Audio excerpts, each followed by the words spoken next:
Okay, for those of you who are still following my YouTube channel here on the progress of the Lima 42 class locos, this is how they've come up so far. This one here is one that I had to rebuild the rear end. It's a lot harder to notice it now. Yeah, it's now got the repaired back end, even though you can still see the crack in the back door. This one here is going to become the Victorian Rail S-Class loco, and by comparison this one will become 4201 in the 125th anniversary colours.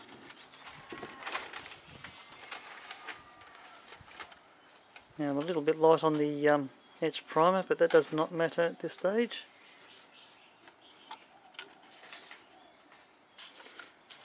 Okay, what I'm about to do now is put the first coat of paint on these two bodies.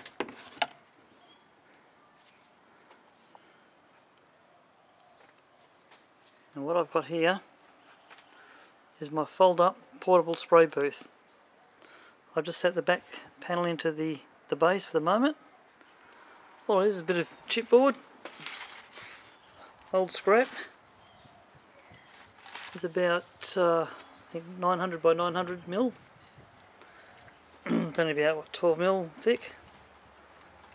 A bit of angle steel fitted in on the end, screwed in place from underneath.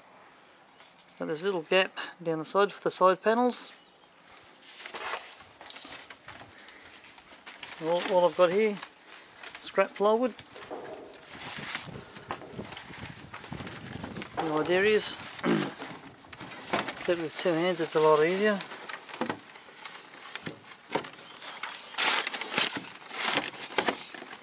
Just try to slot this in place. Bear with me, Mark. And I'll get the rest of it all set up for you. Okay. A bit crude and all, but spray booth is nothing as far as a professional one goes. Bit of scrap chipboard from the base. I've cut a couple of angled slots in underneath. Reason being, it goes up here, stop any wind blowing the actual panels backwards and forwards. What it looks like here at the top is nothing of importance, but all that's there for just to give it some sort of stability. And then with this,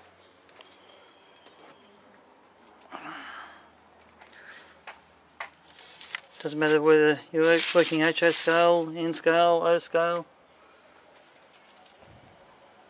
And so it's all done with scraps. When you've got to live with bugwell finances, you've got to make do with what you've got. So again, paint stand was just an old scrap piece of pine, 42 by 19 for the upright, blue tack on the top of it to hold the body in place. And this one's going to be the Victorian Rail job, so I shall have to get the VR blue out, and this is just be the cheapest way out. Yeah. From Super Cheap Auto, if you haven't got an airbrush, which I do have, you can actually use the Australian export brand paint, $5 a tin. This will go well. It's the emerald paint, emerald green, there we go. That'll go on one body. And the one I'm using is what Vic Rail used, Royal Blue. So for $5, we'll see how we go. You can use Humbrol Midnight Blue, which is very close to it, but a bit dark. As you see on the painting in the background before, that's some of the midnight blue from the Humbrol paint from doing previous Victorian rail stuff. So, politicians, yeah, give them the old box of fives in the laughing gear. But anyway, never mind. So, good old rattle can. Give it a bit of a shake and we'll get spray painting in just a moment. As you can see from back here, in different camera position of course, using ironing boards. They make great work stands. You can make them adjustable height and you can do just about anything on them. Anyhow, let's see how we go. A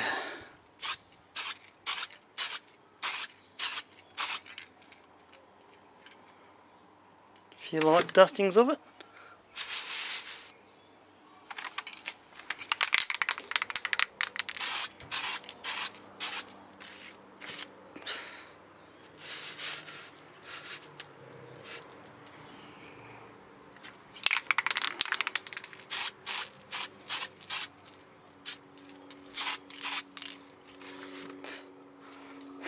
The wind, the breeze have to blow it back in my face.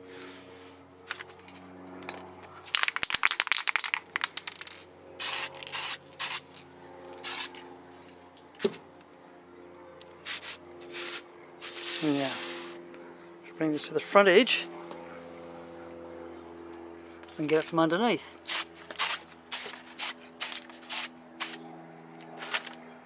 You don't have to go exorbitant with it.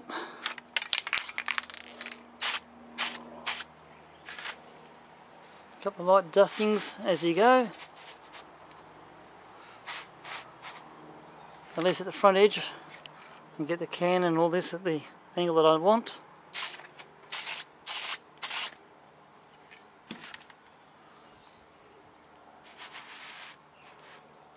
And this way too I should be able to get from underneath.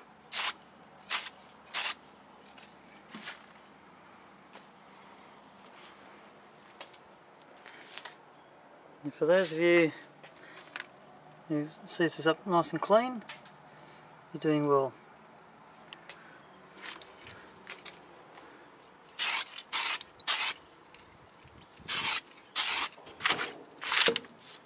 If you go too thick or too heavy, you'll get paint runs.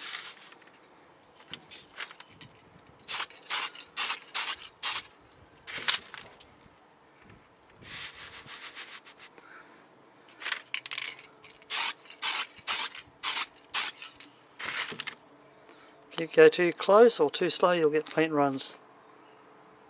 A light dusting is all you really want. And as you can see now, it's already going into the beautiful royal blue it's supposed to be.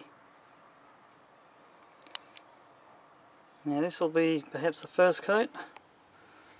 No point putting anything more onto it. Let's come out here into the light.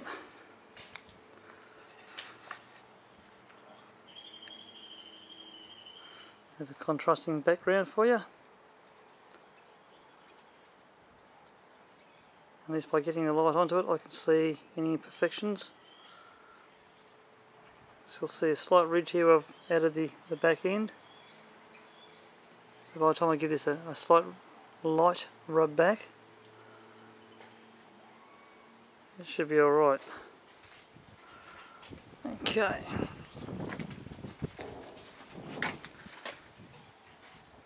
So, there's the comparison so far. Shall let this one dry,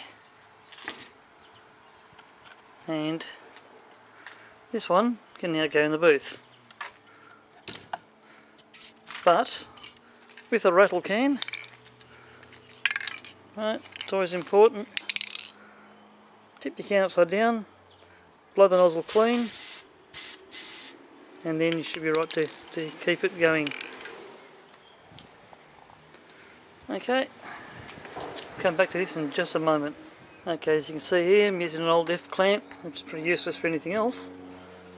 There's 20mm by 20mm pine, which is the upright. An old paper towel roll, just for the fact I've got it there. Again, this is the emerald green from Super Cheap Auto. It's usually easiest to come at the back here. Okay, quick test.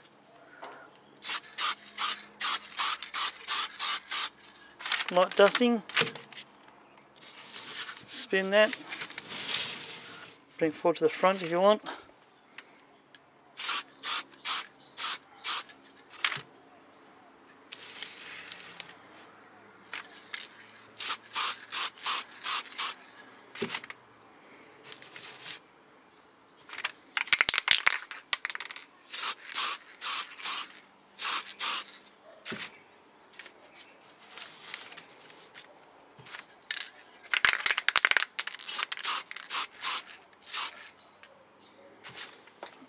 There we go.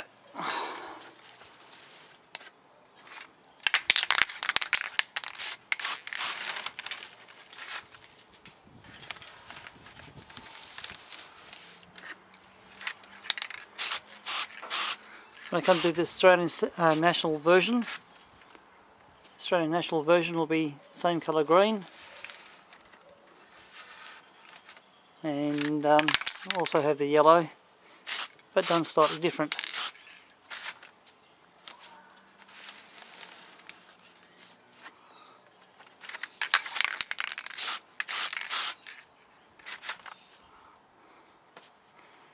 Alright.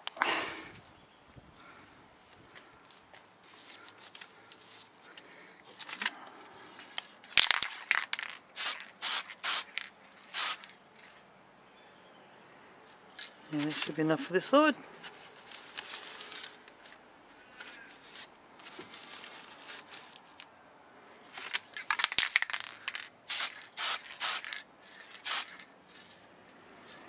Yep, that looks good enough to me so far.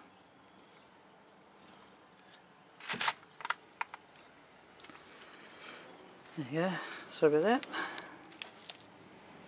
Now I can see a couple of areas that's going to be needing to be seen to.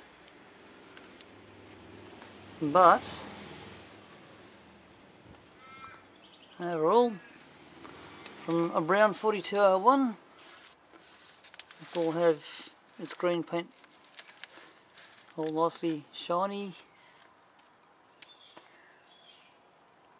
And you can look at it from up underneath. Once you're happy with your model, you can just leave it to dry for a bit.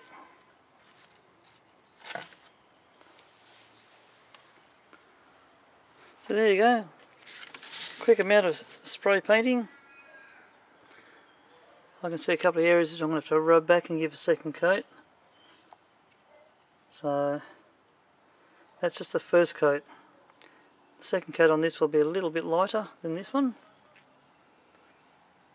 And then once I get the yellow on, the yellow will come from the front, run down along the side here where the windows are, right to the back.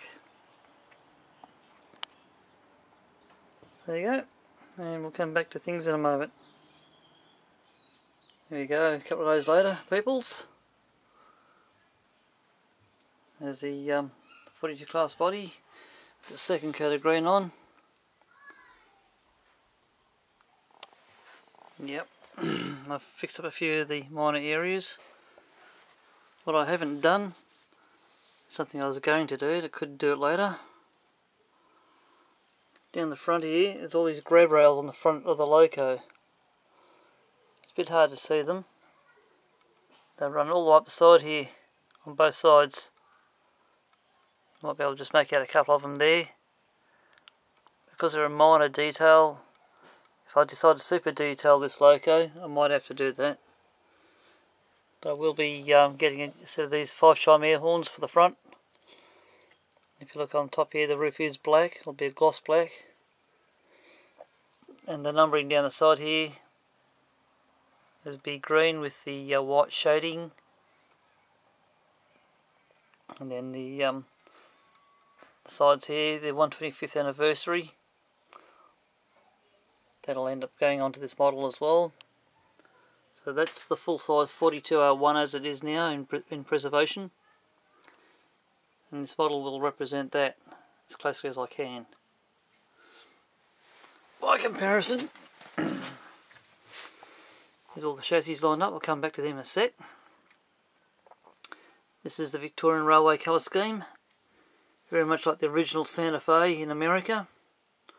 Strange thing is, a lot of Australian railways seem to follow American buddy rail colour schemes. And there's a VR blue, which is actually royal blue. And the repair work I've done to the back end of this one, you can't really tell. But if you get the light into it, you can only just see the join. The fan on the back here, it's hard to tell that the fan motor housing had been completely obliterated off this model. What the intention was of that, I have not a clue. But the person who had this before me, well, tough. I'll make something of this. So the next stage of this paint job will be putting the yellow onto the nose, the cab, and down the sides of the body. You might notice there's no side valance here where the fuel tank is. Because it's essential for the model body to stay in place, there's a lower side valance, which is hard to see a bit, I suppose. That'll be getting painted black, which will blend in with the fuel tank.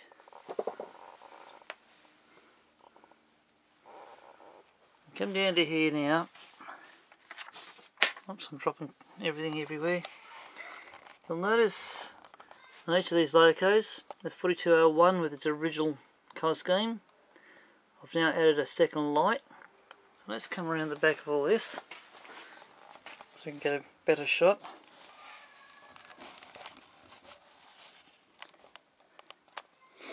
Okay, now I fitted the headlight to this many years ago without a bracket. Now I've got two diodes, which you can see, one setting vertically, and if you get around here to the angle, see one horizontally as well. Let's camera in close. Yeah, the silver band on these diodes, if you imagine that to be a gate, so electricity comes one way but not the other. So in this case it's going to travel up the wire to where the silver band is, and then it'll keep going in a one-way direction. That band, you could say, is the stoppage, or the way that blocks it. It's the easiest way to explain it, perhaps. So there's a common to the globe, just common on one side. The opposite side goes to the diode. I've joined them both together so they share a common. And the other lead goes back to this globe here, which I've added in. In Australia you can get it from JK Electronics. I can't remember the differences. One's a grain of rice, the other one's a grain of wheat. One is slightly bigger than the other. But this is intended to sit somewhere around about there. This camera doesn't really want to focus now. There we go. So if we get that sitting roughly about there, there'll be a piece of brass tube around the globe and some fibre optic to the rear end of the hood up the back here. By comparison, this will be 4204. You can see with the window plastic in the way roughly how things would sit.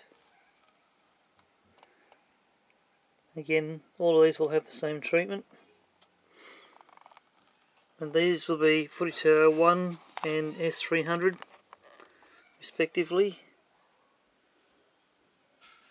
You can see I've done the same to them. And then the original 42 I might leave unmodified, and the Hornby GM I'll leave that unmodified for now, but I might get onto those a bit later.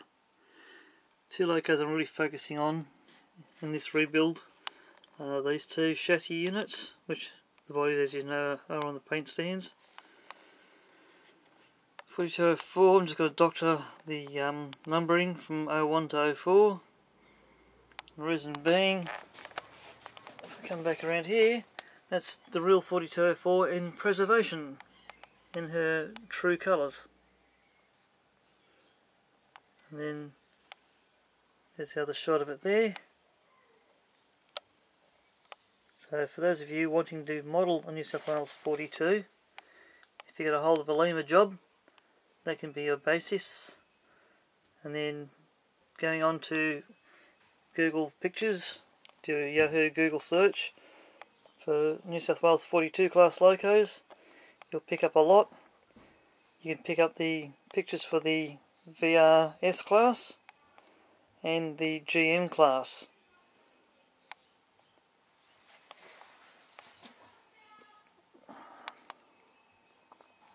By the way, as you can see the differences here in these photos, S300 is under private ownership, as I've mentioned earlier in my video, so that's a good comparison of the same loco, two colour schemes. Now, I'll just look for my stuff. So, the two locos I'm really focusing on in this build are these two here. So at least with that, you can sort of see the similarities between the New South Wales and Victorian Rail versions. They're all General Motors, GM, Electromotive Division. And then, yep, the next step of this will be to paint the yellow. So I shall leave that with you for the moment. I'll get some yellow painting happening, and then hopefully they'll come up looking rather nice. I'll come back to you fairly soon. Okay, since my last bit of recording a few moments ago to you guys, but about a couple of hours ago to me, that's the first coat of the yellow now in place. It's a bit rough around the edges, of course. So at the moment we've gone from about 16 degrees Celsius to about 18 degrees Celsius. So it's a cold day for me at least. There's a VR body in the back here. Notice I've left a section out between where the headlight is and the lower section. Now I've hand painted all the yellow, more so as a challenge for myself. Spray painting would have been better, but you now see how it's starting to take shape or colour. That gap between the headlight and the lower section is because I intend hopefully getting the correct VR decal, and if I get the correct VR decal, I'm hoping by having the gap, blue paint will come through as far as the blue and yellow is concerned. So that is what I'm trying to achieve on this one, and that is what I'm trying to achieve on this one. So by the time I get the second coat of paint onto both those engines, those loco bodies I should say, hopefully it'll come up a lot better than what it is now. Because of the cold temperature, the emerald green paint and the royal blue paint, it still hasn't properly set, even though it's been sitting under a spotlight for a couple of hours drying. But I may have to leave it go for a couple more days and then give a second coat of yellow on both bodies, and hopefully they will both come up rather nice. At the moment, both of those are at the position where it's a bit rough, but when I do the second coat it will come up hopefully a lot straighter. Catch you back soon. Okay, here you go, we're back again after that first lot of yellow painting. Coming back a day or two later, just to show you this part of the build or rebuild. Each of these locomotives, there's a 4 out of 6. Each one of them, I've actually fitted up a double diode arrangement for the head and tail lights, so that the silver band denotes the block, so power won't go back the opposite direction. And to go with these, each of these bodies are now been fitted up with a piece of brass tube each, about 20mm long, and a length of fibre optic, which is 1mm diameter fibre optic. Just to go through each of these,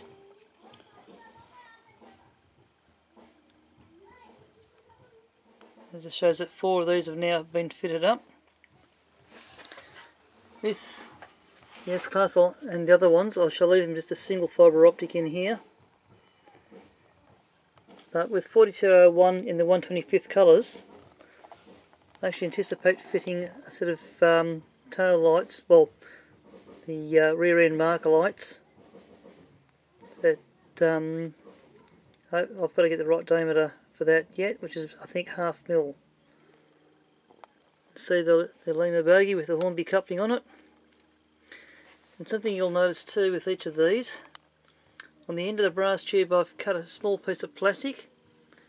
This is probably 1/2 mil thick plastic to 1 mil thick plastic. I've painted the section of plastic black so it can't be seen through the window work if it's in the leading end. So each of these are now fitted up with fibre optics. And just to show you how well this works, I'll pick on this first body. 4201, the first time I done a rebuild years and years ago. So this was my basis for the other remaining locos. Come up here, you can see the fibre optic, so the brass tube part of it, the black plastic, which from the other back of it, nothing special. So I've actually planked in the windows on this one many years ago. And the light shining through shines only the headlight.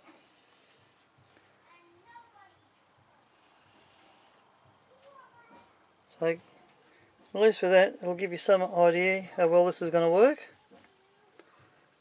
And in a moment I'll just clip this body onto this chassis. So bear with me, yet another camera angle change. I'll show you how well it works. Okay, now I've got the power leads hooked up to the left and right hand side of the power side of things. The front end view, I'll bring the power up to full. And you'll notice no tail light. But as I reverse the power, that's how effective the 1mm fibre optic is.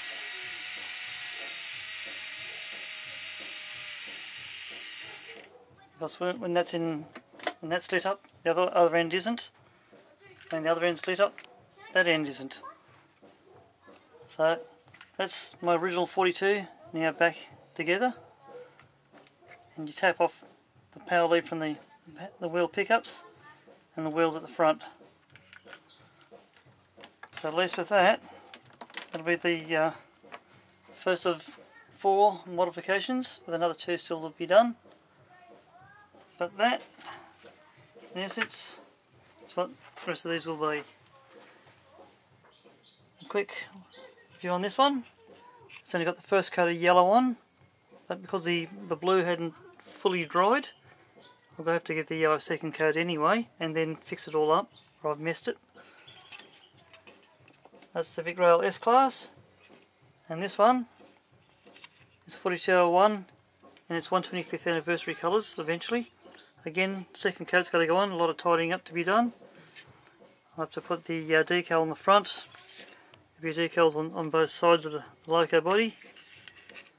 But at least with these ones, you can't see where the back ends were damaged. Like this one here, I had to rebuild the back end. Down here, you can't really tell where I've actually modified it. And you can't really tell down here where I've modified. But generally, they're the 2 locos I've been more so working on out of the pack. So at least when these all go back together, something like that, I shall set that one like that for you. This one here, if you're using the original windows, you've put in fibre optics into the tail, you will need to cut a little slot out of the back. I don't know if you can see that too well. Might not be easy, but so that's all you'll need to do is cut a small slot out. I did that using a Dremel Moto tool.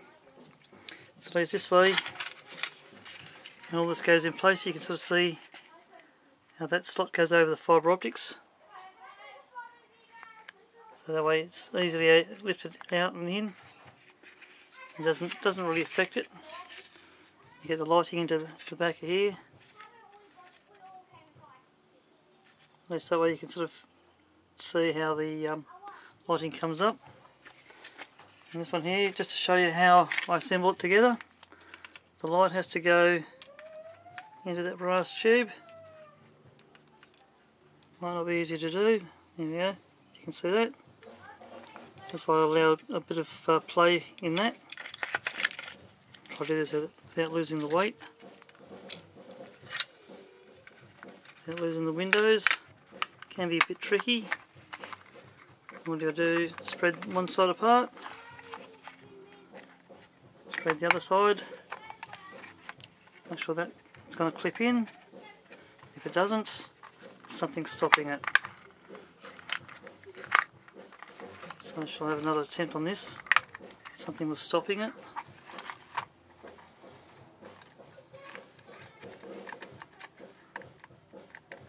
Bear with me a sec.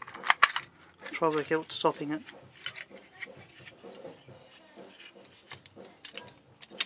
More than likely that bit of wire that's in here. If you can see that black wire. So by moving that black wire out of the way, that should enable things to sit together properly now.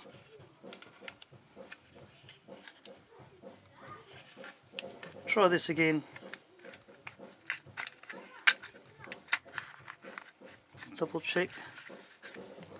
Has that got into the brass tubing? Almost.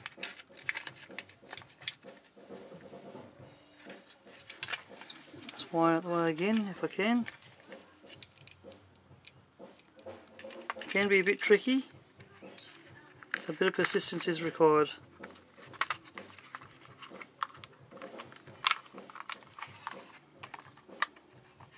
And now the wire decides it's going to trample down the side.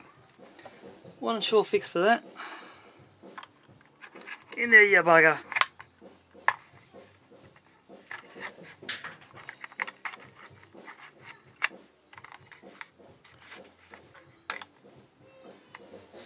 Yeah, give this one a test. See?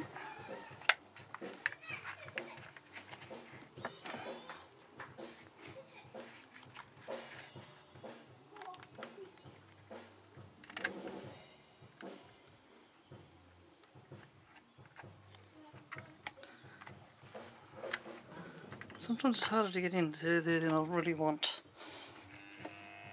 Alright. Doesn't help when it's jamming.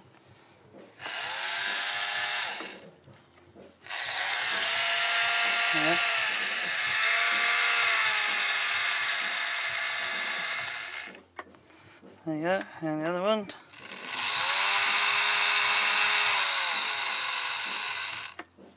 So there you go. The connection's on the wrong way around for the control, but it doesn't matter. Just for the test.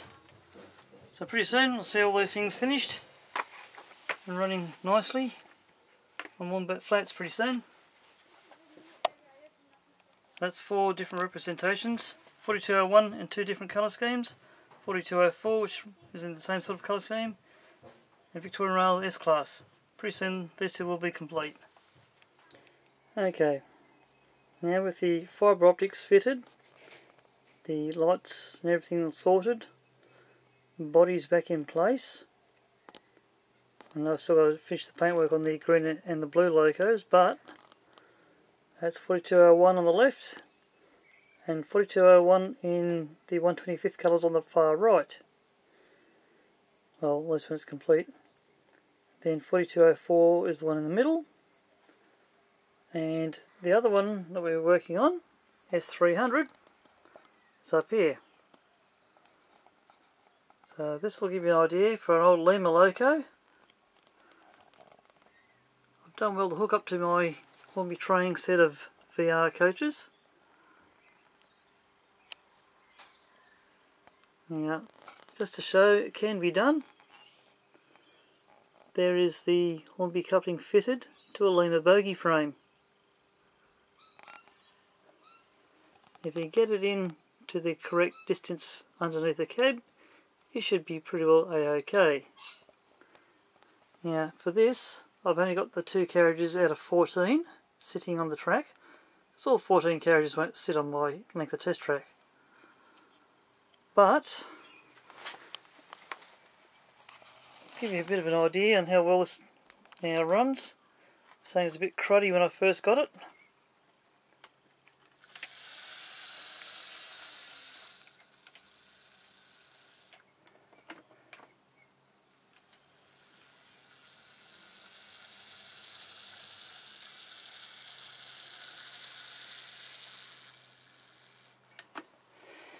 Show the rear end headlight if you can see it.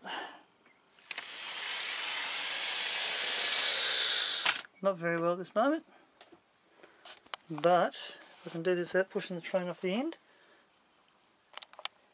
Okay, try to get the viewing into here as best as I can.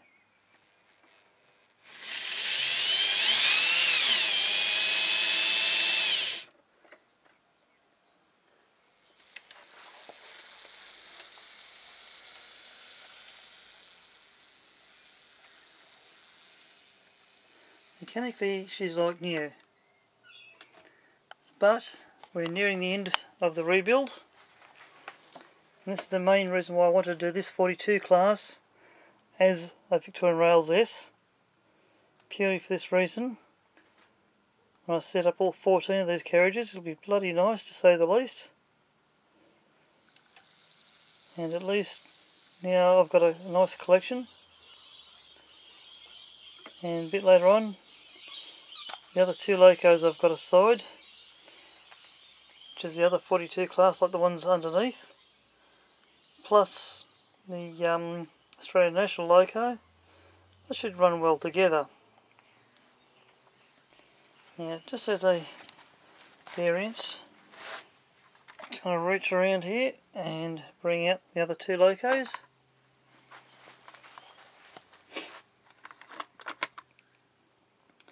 Now, the hardest part is disconnecting the VR, or should I say the Hornby stuff. If it's done easy, if you know how to do it, it's fairly easy, or can be. Now, here's a Hornby Railways Commonwealth Rail GM. So it's made by Hornby, power bogie at the front. I connect it to the Victorian Railways S-Class. So now we have a Lima loco hooked up to a Hornby loco, hooked up to Hornby carriages. The thing I don't particularly care much for with these is the oversized rear vestibules. That doesn't really look too good. And the rooftop detail is not that flash. So that's my sort of view on it. And if you compare that detail with that of the Lima detail, I think Lima were a lot better off with it.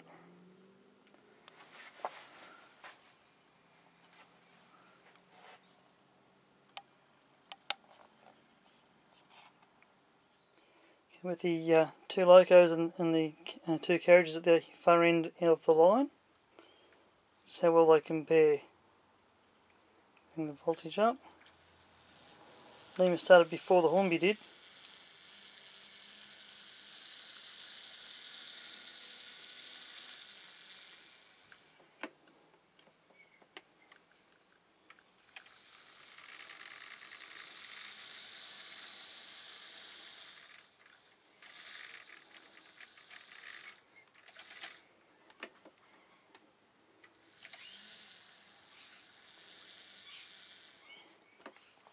Now, just to show you an easy way to uncouple Hornby couplings, a bit like the Lima jobs. Lift the loco or carriage, you rotate it over, and one should let go of the other. In this case one hasn't. There we go. Done. Very similar to the way you undo the Lima carriages. Let's try it here again. Roll the loco to one side. Right. Comes apart and away you go. Yeah. That's how free these two are running. That's just by hand. Again, we'll do this trick one more time. Right. Rotate over, pull away, and you're done. So, let's have one more comparison. One Hornby loco, just by itself.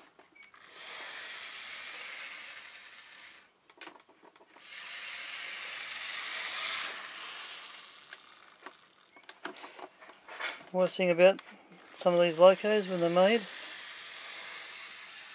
plastic's thin enough it looks like a space shuttle on re-entry when the headlight's glowing.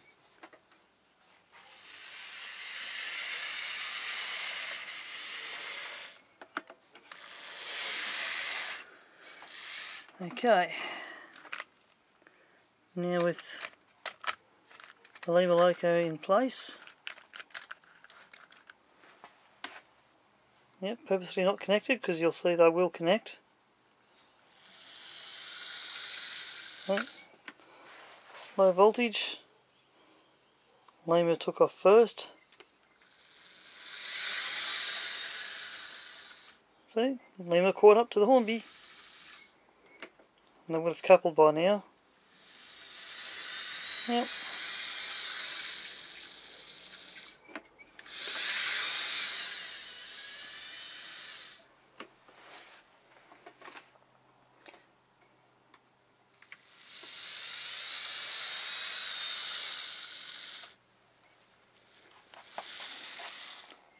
And so you can see this headlight again.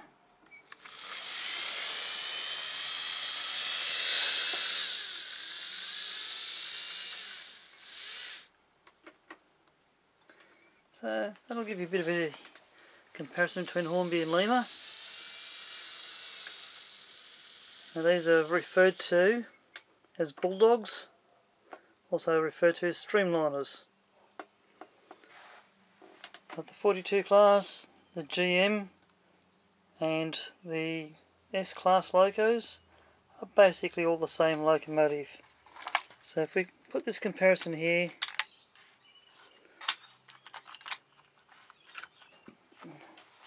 there you go. There's a 42, S class and GM class triple heading.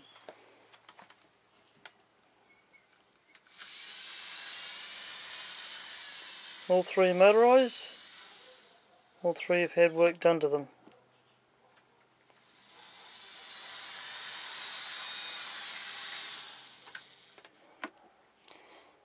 One of my next featured videos to go on YouTube will be the Bulldogs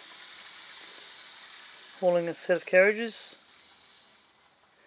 and no doubt they'll be hauling the VR coaches, which I've just put here for the time being. These ones here you can tell if you were to buy a set of these yourself. That's okay, the dining car, but Hornby, it's typical to have eyelets in the couplings and in the bogie pivots. These are the 80s release from 1980s.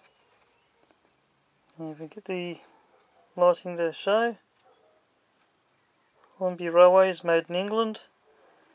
The 1970s or late 60s, early 70s version did not have a screw in there, nor did it have a cover plate. That screw will release the roof of the carriage. Now the late 1960s, early 1970s had metal bogies. These ones are plastic with the plastic wheels. If I had a set of 1960s, 70s era with me at the moment, I'd be able to show the difference in bogies. Technically they are the same bogie frame, but the only difference is die-cast metal bogies as opposed to plastics, and the wheels would have had a steel axle instead of a plastic axle all the way through. That's your comparison for the VR coaches. The original 1960s, early 70s did not have interior detail, where the 90s, 80s release actually had interior detail. So if you've got a set of these coaches, they would have been worth, well certainly now in 2017, in good condition with their original boxes, these are worth anywhere between 30 and 40 Australian dollars. And you say, well, that runs just on its own. And again, a second dining car. Unfortunately, dining cars are more like a lot more easier to get a hold of. So two dining cars together. I'll put these back to back. This way you can actually see some of the detail of the coaches. Some of these coaches I've got second hand, actually all these coaches I've bought second hand, but my original series of these that I got have been converted with KD couplings. So that's just 5 out of the first 7. Out of the second 7, they're all fitted like this with the Hornby couplings.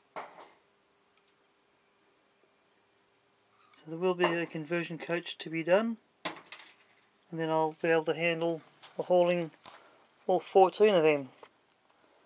So for my next major trial, I'm going to make a little conversion up that'll help me link the KD and Hornby couplings together. So I hope this has been entertaining for you so far, and in a while I shall hopefully have the 4201 in the green completed pretty soon. I'll put all the windows in. I'm going to be putting fresh windows to make it look nice and clean. That's got the Lima plastic windows in it, and of course where the running boards are, or the number boards I should call it, I'm going to be doing them up with some decals. So they'll be painted black basically with the numbering in it, and this will have its Victorian Railways decal on the front, and it'll also have brand new windows put into it. And this one I'm going to leave looking a little rustic, basically as it is. Might do a bit of weathering to this one.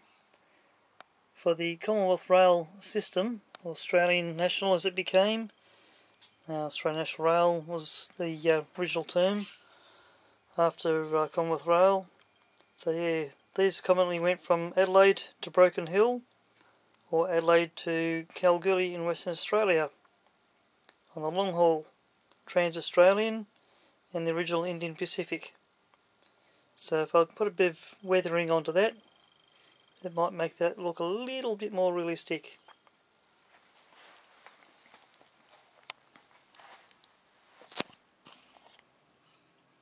Okay, I'll probably end my video around about now. Well, this will be the tail end of it. But this will give you an idea.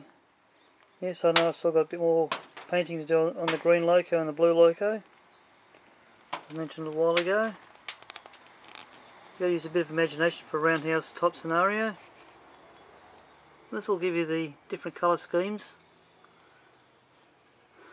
And then I'll get the pilot beams for these two made up fairly soon. And then basically I get the decals onto them.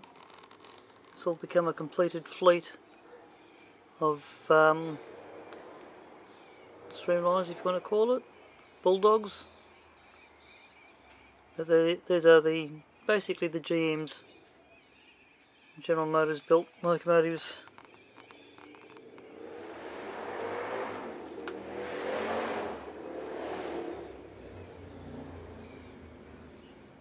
And there you go. Anyone wants to know a bit more about these things, I don't mind if you email me. Go via the Kev's Workshop website and have a look. If you want to talk to us via the YouTube, I'll probably take a long while to answer anyway, because I'm hardly ever on the internet. But this is generally where I am out here in the workshop, or in this case I'm outside my workshop. So yeah, definitely, anyone want to get in contact with us, send me an email, and I'll respond to you as soon as I can. Thanks for your watching, I hope I haven't been too dull and boring.